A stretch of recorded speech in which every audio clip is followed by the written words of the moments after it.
ഇപ്പോൾ യൂട്യൂബിലും ഇൻസ്റ്റാഗ്രാമിലൊക്കെ ട്രെൻഡിങ് ആയിക്കൊണ്ടിരിക്കുന്ന ഒരു ഫുഡ് ഐറ്റം ഉണ്ട്. നമ്മുടെ പഴംപൊരി ബീഫ് കൊത്തുറോളാണ് നിങ്ങൾ മുമ്പിലേക്ക് പരിചയപ്പെടുത്താൻ പോകുന്നത്. ഇത് വേറെ ഒന്നുമല്ല, നമ്മുടെ കൊല്ലം ജില്ലയിൽ കൊട്ടാരക്കര പനവേലിലാണ് ഇതുള്ളത്.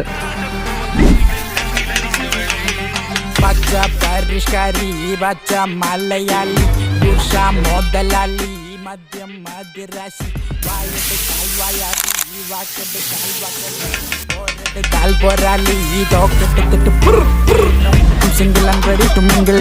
Jungle ഞാൻ തന്നെ സിംഗം. ഈ പെൺപിള്ളമാരെല്ലാരും നോക്കി വെള്ളം ഇറക്കുന്ന മൊരട്ട് സിംഗിൾ. നല്ല വാട്ടിയ വാഴയിലേക്കാണ് ഈ സംഭവം ഞാൻ റോൾ ചെയ്ത് പഴംപൊരി ബീഫും നമ്മുടെ പൊറോട്ടയും കൂടെ റോളിംഗ് ആണ്. അവിടെ ഞാൻ കഴിച്ചു നോക്കിയിട്ട് എങ്ങനെ ഉണ്ടെന്ന് ഞാൻ പറയാം. നല്ല പഴുത്ത പഴംപൊരിയും ബീഫും പൊറോട്ടക്കകത്ത് റോള് ചിറ്റിയതാണ്. രക്ഷയില്ല, ഭയങ്കര പോളി ടേസ്റ്റ്.